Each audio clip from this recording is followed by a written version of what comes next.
আপনারা দেখছেন একুশে টেলিভিশন।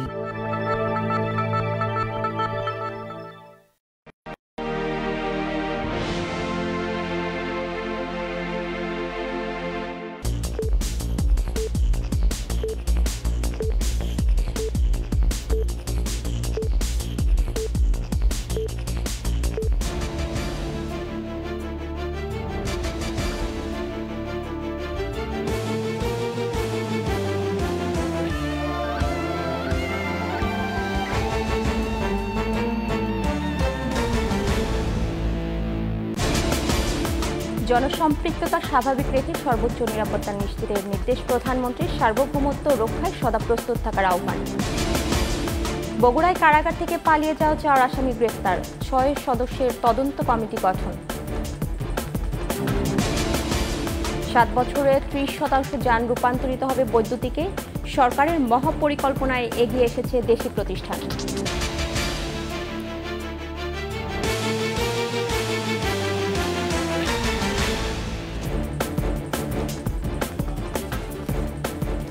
শুনছিলেন ফার্স্ট সিকিউরিটি ইসলামী ব্যাংক পিএলসি সংবাদ শিরোনাম।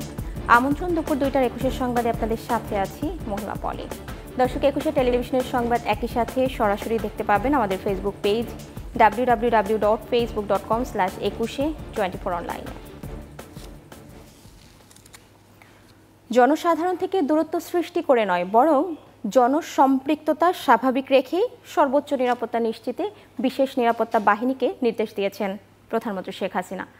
সকলের সঙ্গে বন্ধুত্বপূর্ণ সম্পর্ক বজায় থাকলেও দেশ আক্রান্ত হলে স্বাধীনতা ও সার্বভৌমত্ব রক্ষায় সদা প্রস্তুত থাকার আহ্বান জানান প্রধানমন্ত্রী। বিস্তারিত জানাচ্ছেন আকবর হোসেন সুমন।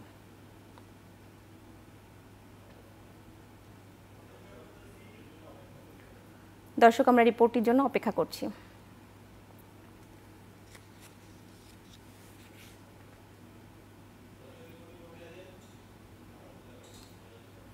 দর্শক, রিপোর্টটি প্রক্রিয়াধীন রয়েছে, আসা মাত্রই আপনাদের দেখাবো। চলে যাচ্ছি পরবর্তী প্রসঙ্গে। দেশে বৈদ্যুতিক গাড়ির বাজার 1000 কোটি টাকার। 7 বছরের মধ্যেই 30% যান রূপান্তরিত হবে বৈদ্যুতিকে। পরিবেশ বান্ধব এই বাহন কমাবে কার্বন নিঃসরণও। দেশি নির্মাতা ও আমদানিকারক প্রতিষ্ঠানগুলোর দাবি, বৈদ্যুতিক গাড়ি ব্যবহারে উৎসাহিত করতে প্রণোদনার পাশাপাশি প্রত্যাহার করতে হবে শুল্ক। আদিত্য মামুনের রিপোর্ট।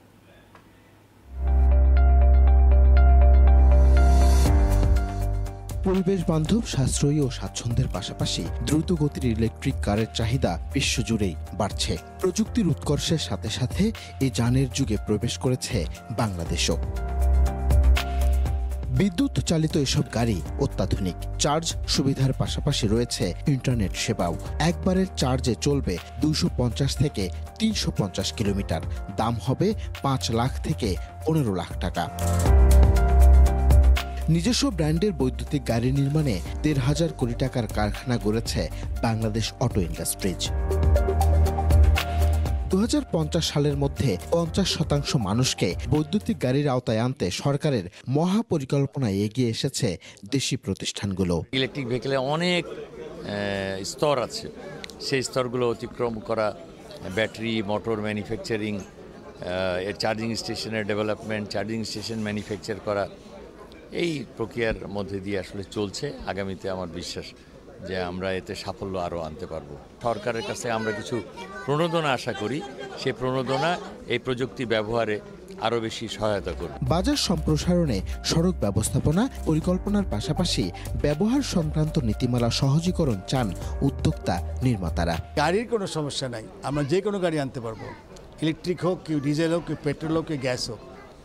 সমস্যাটা হচ্ছে রোড, যে ইউজ অফ রোড, এটা পরিকল্পনা। ট্রাফিক ম্যানেজমেন্টে আমাদের চাপ দিতে হবে এবং প্রয়োজনে ট্রাফিক ম্যানেজমেন্টের বিষয়ে সোশ্যাল মুভমেন্ট করতে হবে, যাতে সবাই এটা রুলস মেনে চলে।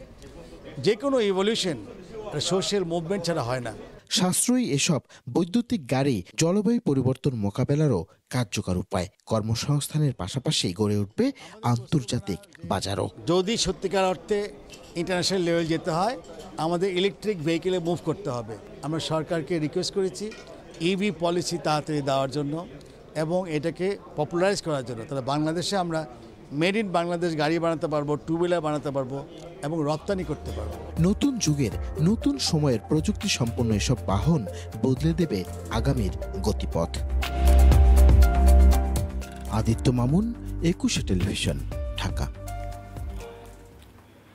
দর্শক, সংবাদের শুরুতে যেমনটা জানাচ্ছিলাম, জনসাধারণ থেকে দূরত্ব সৃষ্টি করে নয়, বরং জনসম্পৃক্ততা স্বাভাবিক রেখেই সর্বোচ্চ নিরাপত্তা নিশ্চিতে বিশেষ নিরাপত্তা বাহিনীকে নির্দেশ দিয়েছেন প্রধানমন্ত্রী শেখ হাসিনা। দর্শক, আকবর হোসেন সুমনের রিপোর্টটি আমাদের হাতে এসে পৌঁছেছে। দেখুন রিপোর্টটি। রাষ্ট্র ও সরকার প্রধান সহ দেশি বিদেশি গুরুত্বপূর্ণ ব্যক্তির নিরাপত্তায় গঠিত স্পেশাল সিকিউরিটি ফোর্স এসএসএফ 1986 সালে গঠিত রাষ্ট্রপতির নিরাপত্তা বাহিনী হয়ে উঠেছে অকৃত্রিম বিশ্বস্ত ফোর্স। সশস্ত্র বাহিনী, বাংলাদেশ পুলিশ ও আনসার বাহিনীর প্রেষণে নিযুক্ত চৌকস সদস্যদের সমন্বয়ে গঠিত এই বাহিনীর 38তম প্রতিষ্ঠা বার্ষিকীতে যোগ দেন প্রধানমন্ত্রী শেখ হাসিনা। রাজনীতির বড় শক্তি জনগণ থেকে বিচ্ছিন্ন না করেই নিরাপত্তা নিশ্চিতে বিশেষ নিরাপত্তা বাহিনীকে নির্দেশ দেন প্রধানমন্ত্রী। দেশকে এগিয়ে নিয়ে যেতে পারছে, এটাই হচ্ছে সবথেকে বড় কথা। দক্ষিণ এশিয়ার গুরুত্বপূর্ণ অঞ্চল হিসেবে বাংলাদেশকে অর্থনৈতিকভাবে স্বাবলম্বী করার আশ্বাস দেন সরকার প্রধান। দেশটা হচ্ছে সবথেকে বেশি গুরুত্বপূর্ণ এখন দক্ষিণ এশিয়ায়, এবং সেদিকে লক্ষ্য রেখে আমাদের অনেক বিদেশি অতিথিরাও আসেন। কাজী আমরা আমাদের দেশটাকে আরও উন্নতভাবে এগিয়ে নিয়ে যাওয়া, সেদিকে বিশেষভাবে আমরা দৃষ্টি দিচ্ছি। এবং অর্থনৈতিকভাবে আজকে বাংলাদেশ অন্তত বিশ্বে একটা মর্যাদা অর্জন করতে পেরেছে। এখন আর বাংলাদেশকে কেউ সেই চোখে দেখে না যে বাংলাদেশ হচ্ছে দুর্ভিক্ষের দেশ। স্বাধীনতা ও সার্বভৌমত্ব রক্ষা এবং বহিঃশত্রুর আক্রমণ প্রতিহতে সদা প্রস্তুত থাকারও নির্দেশ দেন প্রধানমন্ত্রী। যে কোনোভাবে হোক বহিঃশত্রুর আক্রমণ থেকে দেশকে রক্ষা করা, নিজেদের রক্ষা করা। আমরা কারোর সাথে যুদ্ধ করতে যাব না, কিন্তু আক্রান্ত হলে যেন নিজের দেশের স্বাধীনতা সার্বভৌমত্ব রক্ষা করতে পারি, সেইভাবেই আমাদেরকে প্রস্তুতি নিতে হবে, সেইভাবে আমাদের থাকতে হবে। সেই দিকে লক্ষ্য রেখেই কিন্তু আমাদের সকল পদক্ষেপ আমরা নিয়েছি। পরিবর্তনের ধারা অব্যাহত রেখেই বাংলাদেশের অগ্রযাত্রায় সামিল হবার আহ্বান জানান বঙ্গবন্ধু কন্যা। সেটাকে আমরা বাস্তবায়নের কাজও শুরু করেছি। আকবর হোসেন সুমন, একুশে টেলিভিশন, ঢাকা। বগুড়া জেলা কারাগার থেকে মৃত্যুদণ্ডপ্রাপ্ত 4 আসামি পালিয়ে যাওয়ার পর সকালে তাদের গ্রেফতার করা হয়েছে। মঙ্গলবার গভীর রাতে বগুড়া জেলের ভেতরের সেলের ছাদ ফুটো করে এবং প্রাচীর টপকিয়ে 4 আসামি পালিয়ে যায়। পরে বগুড়া সদর ফাঁড়ির পুলিশ শহরের চেলোপাড়া চাষি বাজার এলাকায় অভিযান চালিয়ে তাদের গ্রেফতার করে।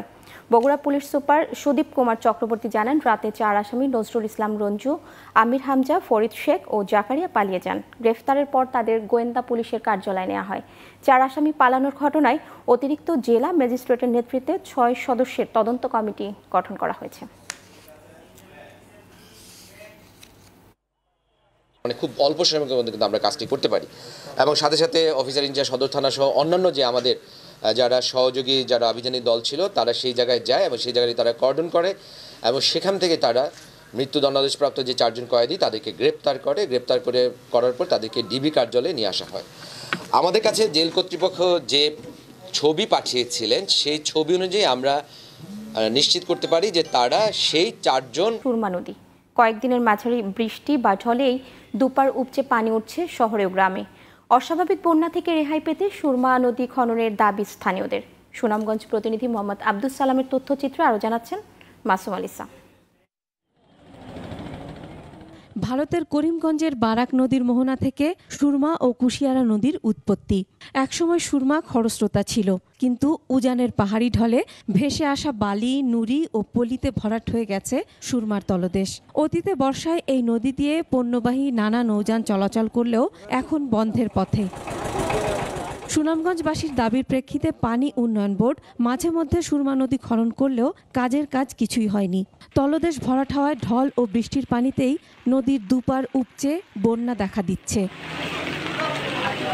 তাই যথাযথ খননের মাধ্যমে সুরমা নদীর গভীরতা ফিরিয়ে এর পানির ধারণ ক্ষমতা বাড়ানোর দাবি ভুক্তভোগীদের। সুনামগঞ্জের কোনো শহর রক্ষা বাদ নেই, এই কারণে হচ্ছে গিয়ে ঢলের পানি আসার সাথে সাথেই শহর তুলে যাচ্ছে। সুরমা নদী জরুরি ভিত্তিকে খনন করা জরুরি, এবং হাওর গুলা যেভাবে ভরাট হয়েছে হাওরও খনন করতে হবে। সুনামগঞ্জবাসীকে যদি বন্যার কবল থেকে রক্ষা করতে হয় তাহলে এই নদী খনন করা অতীব জরুরি।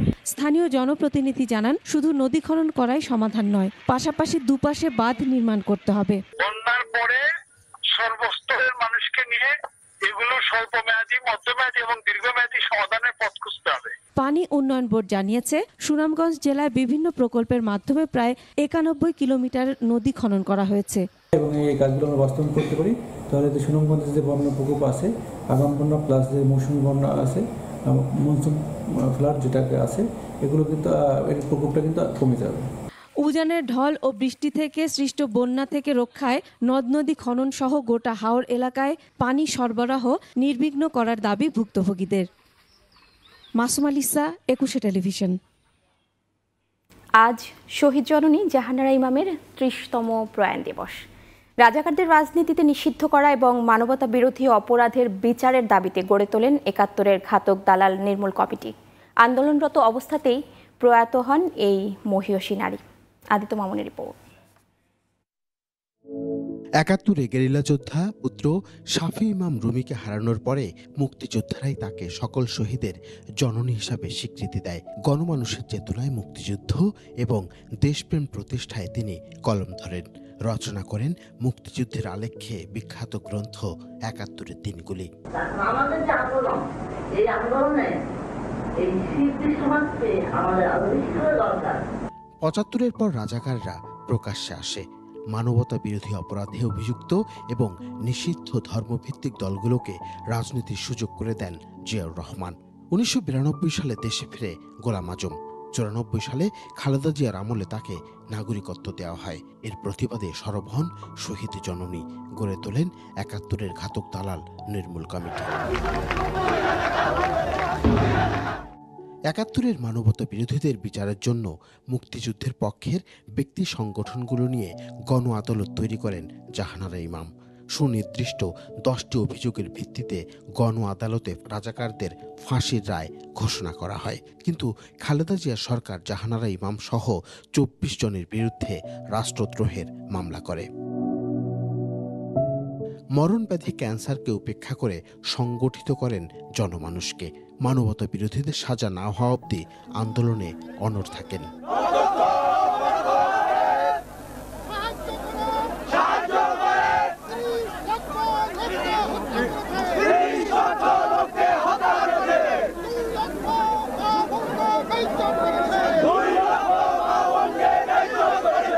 ১৯৯৪ সালে ২৬ জুন রাষ্ট্রদ্রোহের মামলা মাথায় নিয়ে চিকিৎসাধীন অবস্থায় প্রয়াত হন জাহানারা ইমাম। তার দেখানো পথেই ২০১৩ সালে রাজাকার কাদের মোল্লার ফাঁসির দাবিতে আবারও জেগে ওঠে বাংলাদেশ।